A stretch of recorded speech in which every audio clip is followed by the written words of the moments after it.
Hi friends, நம்ம இன்றைக்கி பார்க்க போகிற கான்செப்ட் என்ன அப்படின்னா இந்தியன் ஹிஸ்ட்ரி மற்றும் இந்தியன் பாலிட்டியை பற்றி தான் பார்க்க போகிறோம். ஆல்ரெடி நம்ம ஒரு வீடியோ போட்டிருக்கோம், அதை நம்ம சேனலில் போய் பாருங்கள். வீடியோவுக்கு போகிறதுக்கு முன்னாடி நம்ம சேனலில் நீங்கள் இது வரைக்கும் சப்ஸ்கிரைப் பண்ணலை அப்படின்னா பக்கத்தில் இருக்க சப்ஸ்கிரைப் பண்ணிக்கிங்க. அப்படியே உங்கள் ஃப்ரெண்ட்ஸையும் உங்களுக்கு தெரிஞ்சவங்களையும் சப்ஸ்கிரைப் பண்ண சொல்லுங்கள். வாங்க வீடியோக்குள்ளே போகலாம். முகலாயர் ஆட்சியில் நகர நிர்வாகம் யாருக்கு கீழ் செயல்பட்டது? முகலாயர் ஆட்சியில் நகர நிர்வாகம் யாருக்கு கீழ் செயல்பட்டது அப்படின்னா கொத்தவால் அப்படிங்கிற ஒருத்தவங்களுக்கு கீழே தான் செயல்பட்டது. அது ஒரு அமைப்பு மாதிரி. அடுத்தது, வேலூர் நாயக்கரின் ஆட்சியை உருவாக்கியவர் யார்? வேலூர் நாயக்கரின் ஆட்சியை உருவாக்கியவர் யாருன்னா சின்ன நாயக் பொம்மர் அப்படின்னு பேர். சின்ன நாயக் பொம்மர் அப்படிங்கிறவர் தான். அடுத்தது, பாபருக்கு பின் ஆட்சிக்கு வந்த அவருடைய மகன் பெயர் என்ன அப்படின்னா உமாயூன். உமாயூன் அப்படிங்கிறது தான். பாபர் கிபி 1529 தன்னுடைய எந்த வயதில் மரணம் அடைந்தார்? பாபர் கிபி 1529 தன்னுடைய எந்த வயதில் மரணம் அடைந்தார் அப்படின்னா ஆப்ஷன் ஏ 47வது வயதில். பாபர் இதை பாபர் எத்தனாவது வருஷத்தில் இறந்தார் அப்படின்னு கூட கேட்கலாம். 1529 மறந்துடாதீங்க. அடுத்த கொஷின், நாயக்கர்களில் யாருடைய காலத்தில் தலைநகர் திருச்சியில் இருந்து மதுரைக்கு மாற்றப்பட்டது? மதுரைக்கு மாற்றப்பட்டது அப்படின்னா ஆப்ஷன் டி திருமலை நாயக்கர் காலத்தில் தான் மாற்றப்பட்டது. திருமலை நாயக்கர் காலத்தில் தான் மாற்றப்படுது.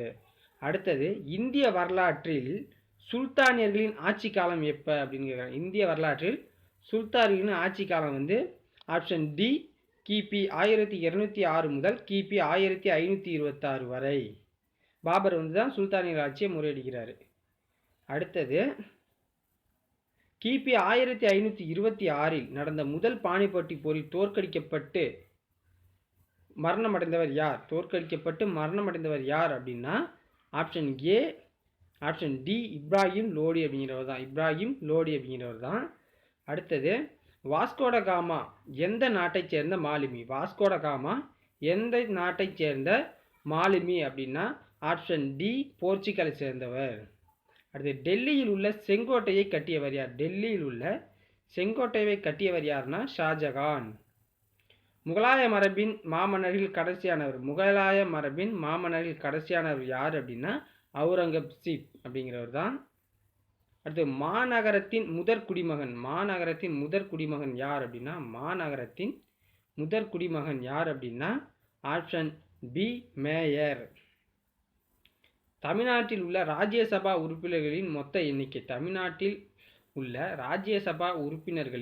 மொத்த எண்ணிக்கை என்ன அப்படின்னா 18. இந்தியாவின் துணை ஜனாதிபதியாக 2 முறை பொறுப்பேற்றவர் யார் அப்படின்னா ஆப்ஷன் சி முகமது ஹமீத் அன்சாரி அப்படிங்கிறவர் தான். அடுத்தது, இந்தியாவில் எந்த மாநிலத்தில் தனி அரசியல் அமைப்பு சட்டம் உள்ளதுன்னா சி காஷ்மீரில் தான், ஜம்மு காஷ்மீர். இந்தியாவின் முதல் விமானப்படை சீஃப் மார்ஷல் அப்படின்னா option D air chief marshal Arjun Singh. முதல்ல இவர் தான் சீஃப் மார்ஷல் அர்ஜுன் சிங் அப்படிங்கிறவர் தான். அடுத்தது, இந்தியா ஐநா சபையில் உறுப்பினரான ஆண்டு என்ன அப்படின்னா ஆப்ஷன் ஏ 1945. இந்தியாவின் முப்படை தலைவர் யார் அப்படின்னா ஆப்ஷன் சி குடியரசுத் தலைவர், சுப்ரீம் கமாண்டர். ஜைன மதத்தை தோற்றுவித்தவர் யார் அப்படின்னா ஆப்ஷன் சி ரிஷபர். இந்திய ஐக்கிய நாடுகள் சபையில் எப்போது உறுப்பினரானது? இந்தியா ஐக்கிய நாடுகள் சபையில் எப்போ உறுப்பினரானது அப்படின்னு கேட்குறாங்க. அப்படின்னா ஆப்ஷன் பி 1945 அக்டோபர் 24வது நாள். அடுத்தது, தென்மேற்கு பருவக்காற்று திசைக்கு இணையாக அமைந்துள்ள மலைத்தொடர் என்ன அப்படின்னா ஆரவல்லி மலைத்தொடர். அடுத்தது, இந்தியாவின் முதல் பெண் உயர் நீதிமன்ற தலைமை நீதிபதி யார் அப்படின்னா ஆப்ஷன் சி லீலா ஷேத் அப்படிங்கிறவங்க தான். இந்தியாவின் முதல் பெண் முதலமைச்சர் யாருன்னா ஆப்ஷன் சி சுசிதா கிரிபாலினி. சுசிதா கிரிபாலினி. இந்திய அரசியலமைப்பில் உள்ள குழுக்களின் எண்ணிக்கை. இந்திய அரசியலமைப்பில் உள்ள குழுக்களின் எண்ணிக்கை என்ன அப்படின்னா ஆப்ஷன் ஏ 13. அடுத்தது இந்திய அரசியல் சபை இறுதியாக இருந்த உறுப்பினர்கள் எண்ணிக்கை என்ன? இந்திய அரசியல் சபையில் இறுதியாக இருந்த உறுப்பினர்கள் எண்ணிக்கை என்ன அப்படின்னா ஆப்ஷன் சி 299. இந்திய அரசியலமைப்பு எந்த சட்டத்தின் மறு வடிவமாக திகழ்கிறது? இந்திய அரசியலமைப்பு எந்த சட்டத்தின் மறு வடிவமாக திகழ்கிறதுனா 1935ஆம் ஆண்டு இந்திய அரசு சட்டம். Option A. அடுத்தது இந்தியாவில் சிப்கோ இயக்கத்தை தொடங்கியவர். இந்தியாவில் சிப்கோ இயக்கத்தை தொடங்கியவர் யார் அப்படின்னா சுந்தர்லால் பகுகுணா. சுந்தர்லால் பகுகுணா அப்படிங்கிறவர் தான். 1832 முதலில் காகித தொழிற்சாலை எங்கு அமைக்கப்பட்டது? 1832 முதலில் காகித தொழிற்சாலை எங்கு அமைக்கப்பட்டது அப்படின்னா ஆப்ஷன் டி சொராம்பூர். மேற்கு வங்காளத்தில் இருக்க சொராம்பூரில். பல்லவர் காலத்தில் பின்பற்றப்பட்ட கோயில் கலைப்பணி பாணி. பல்லவர் காலத்தில் பின்பற்றப்பட்ட கோயில் கலைப்பாணி என்ன அப்படின்னா ஆப்ஷன் சி திராவிட கலைப்பாணி. குப்தர் காலத்தில் நாணயங்களை அறிமுகப்படுத்திய அரசன் யார்? குப்தர் காலத்தில் நாணயங்களை அறிமுகப்படுத்திய அரசன் யார் அப்படின்னா ஆப்ஷன் டி முதலாம் சந்திரகுப்தர். விவேகானந்தருக்கு பின் ராமகிருஷ்ணா இயக்கத்தை பிரபலமாக்கிய அயர்லாந்து பெண்மணி யார்? விவேகானந்தருக்கு பின் ராமகிருஷ்ண இயக்கத்தை பிரபலமாக்கிய அயர்லாந்து பெண் யார் அப்படின்னா option B Margaret Noble. Margaret Noble அப்படிங்கிறவங்க தான்.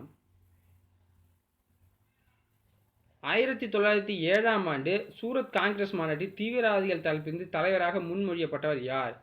1907ஆம் ஆண்டு சூரத் காங்கிரஸ் மாநாட்டில் தீவிரவாதிகள் தரப்பிலிருந்து தலைவராக முன்மொழியப்பட்டவர் யார் அப்படின்னா ஆப்ஷன் பி லஜபதி ராய் அப்படிங்கிறவர்.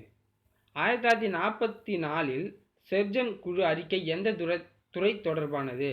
1944 செர்ஜன் குழு அறிக்கை எந்த துறை தொடர்பானது அப்படின்னா ஆப்ஷன் பி கல்வித்துறை. இந்திய பாராளுமன்ற நடைமுறையில் பூஜ்ய நேரம் அறிமுகப்படுத்தப்பட்ட ஆண்டு. இந்திய பாராளுமன்ற நடைமுறையில் பூஜ்ய நேரம் அறிமுகப்படுத்தப்பட்ட ஆண்டு என்ன அப்படின்னா ஆப்ஷன் டி 1962. பிளாசி போர் நடைபெற்ற ஆண்டு. பிளாசி போர் எப்போ நடைபெற்றது அப்படின்னா ஆப்ஷன் ஏ 1765. ஓகேவா. அடுத்தது சார்பேசி சட்டம் எந்த நோக்கத்துக்காக ஆரம்பிக்கப்பட்டது அப்படின்னா சர்பேசி நோக்கம் வங்கிகளின் எண்ணங்களை செயல்படுத்த ஆரம்பிக்கப்பட்டதா? சர்பேசி சட்டம் எந்த நோக்கத்துக்காக ஆரம்பிக்கப்பட்டதுன்னா வங்கிகளின் எண்ணங்களை செயல்படுத்த அப்படின்னு வச்சுங்க. சுதந்திர இந்தியாவின் முதல் துணை பிரதமர் யார்? சுதந்திர இந்தியாவின் முதல் துணை பிரதமர் சர்தார் வல்லபாய் பட்டேல். கீழே கூறப்பட்டுள்ளவற்றில் இந்திய அரசியலமைப்பு சட்டத்தின் எந்த பிரிவு பாராளுமன்றம் புதிதாக அகில இந்திய அரசு பணியை உருவாக்க வகை செய்கிறது அப்படின்னா ஆப்ஷன் பி பிரிவு 312.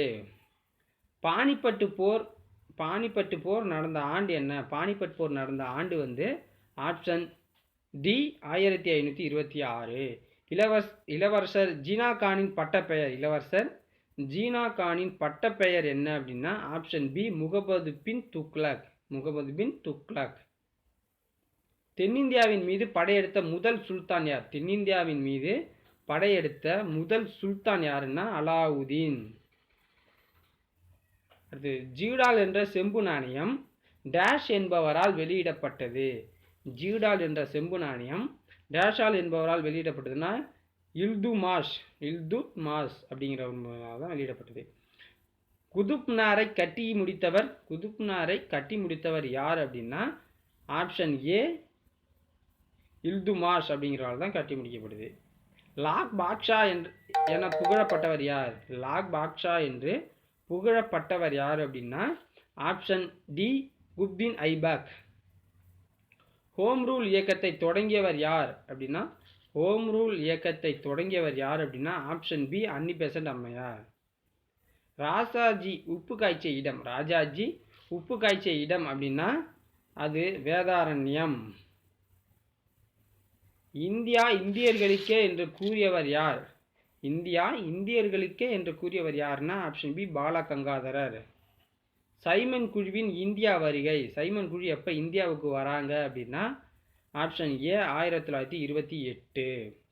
சதி என்ற உடன்கட்டை ஏறும் பழக்கத்தை தடை செய்த வைசிராய் யார்? சதி என்னும் உடன்கட்டை ஏறும் பழக்கத்தை தடை செய்த கவர்னர் யார் அப்படின்னு கேட்டால் ஆப்ஷன் டி பெண்டிங் பிரபு. கிலாபாத் இயக்கம் எப்போது தொடங்கப்பட்டது? கிலாபாத் இயக்கம் எப்போது தொடங்கப்பட்டது அப்படின்னா பி 1919. பி 1919. ஏன்னா அப்போ தான் வந்து ஜாலியன்வாலா படுகொலை நடந்தது. அதுக்கப்புறம் தான் கிலாபாத் இயக்கம் தொடங்கப்படுது. அரசியல் அமைப்பில் அங்கீகரிக்கப்பட்ட மொழிகள் எத்தனை? அரசியல் அமைப்பில் அங்கீகரிக்கப்பட்ட மொழிகள் எத்தனை அப்படின்னா 22 மொழிகள்.